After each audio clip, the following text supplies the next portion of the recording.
Cari fratelli e sorelle, buongiorno.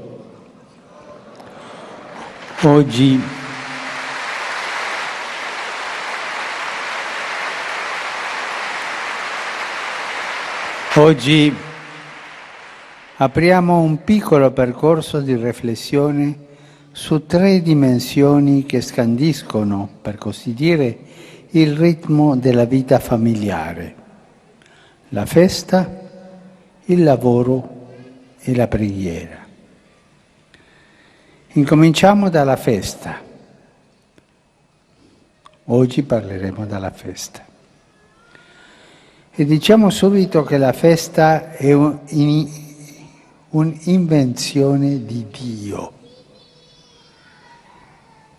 Ricordiamo la conclusione del racconto della creazione nel libro della Genesi che abbiamo ascoltato. Dio nel settimo giorno portò a compimento il lavoro che aveva fatto e cessò nel settimo giorno da ogni suo lavoro che aveva fatto. Dio benedisse il settimo giorno e lo consacrò perché in esso aveva cessato da ogni lavoro che egli aveva fatto creando. Dio stesso ci insegna l'importanza di dedicare un tempo a contemplare e a godere di ciò che nel lavoro è stato ben fatto. Parlo di lavoro naturalmente, non solo nel senso del mestiere e della professione, ma anche nel senso più ampio. Ogni azione con cui noi uomini e donne possiamo collaborare all'opera creatrice di Dio. Dunque, la festa non è la pigrizia di starsene in poltrona o l'ebbrezza di una sciocca evasione. No, la festa è anzitutto uno sguardo amorevole e grato sul lavoro ben fatto. Festeggiamo un lavoro. Anche voi, novelli sposi, state festeggiando il lavoro di un bel tempo di fidanzamento. E questo è bello. È il tempo per guardare i figli o i nipoti che stanno crescendo e pensare che bello. È il tempo per guardare la nostra casa, gli amici che ospitiamo, la comunità che ci circonda e pensare che cosa buona.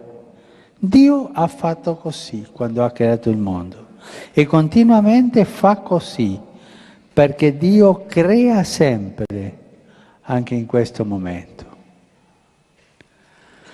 Può capitare che una festa arrivi in circostanze difficili o dolorose e si celebra magari con il groppo in gola. Eppure anche in questi casi chiediamo a Dio la forza di non svuotarla completamente. Voi mamme e papà sapete bene questo.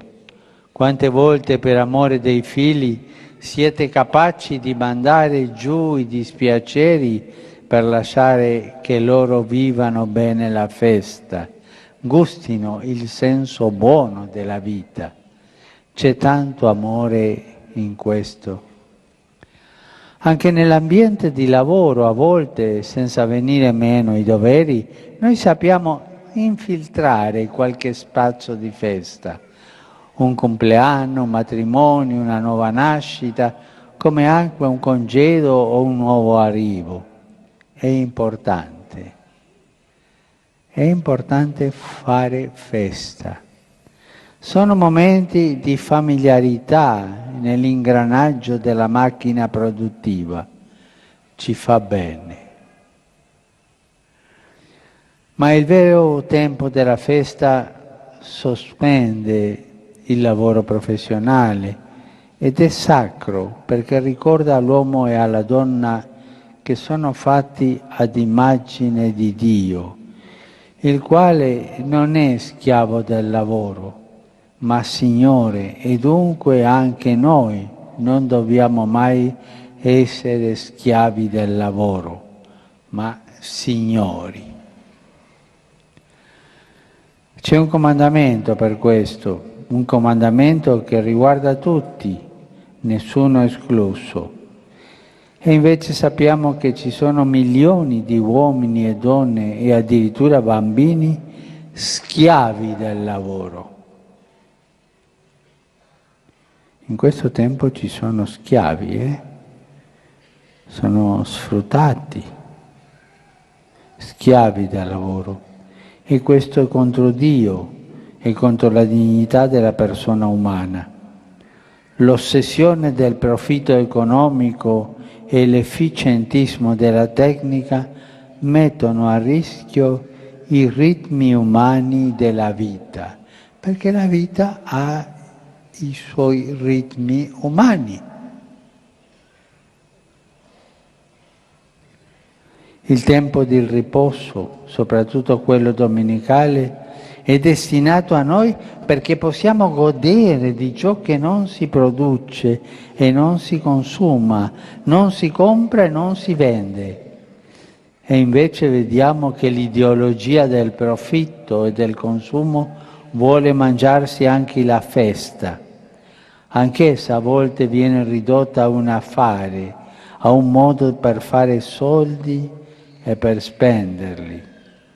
Ma è per questo che lavoriamo? L'ingordigia del consumare che comporta lo spreco è un brutto virus che tra l'altro ci fa rinnovare alla fine più stanchi di prima. Nuoce al lavoro vero, consuma la vita.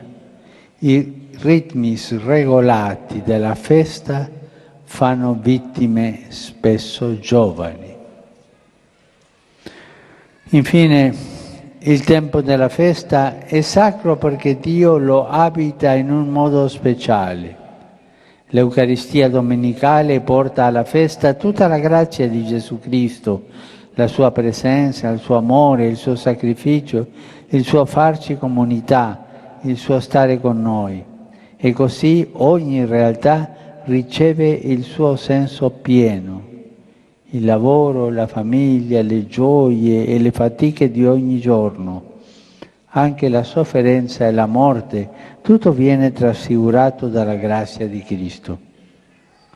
La famiglia è dotata di una competenza straordinaria per capire, indirizzare e sostenere l'autentico valore del tempo della festa.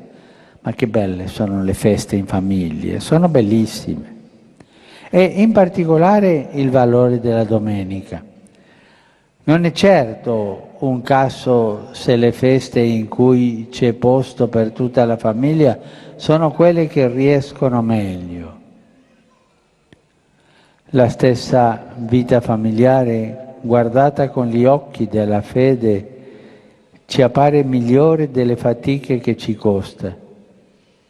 Ci appare come un capolavoro di semplicità, bello proprio perché non artificiale, non finto, ma capace di incorporare in sé tutti gli aspetti della vita vera.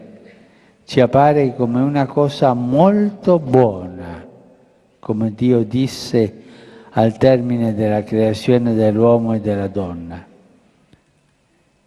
Dunque, la festa è un prezioso regalo di Dio, un prezioso regalo che Dio ha fatto alla famiglia umana.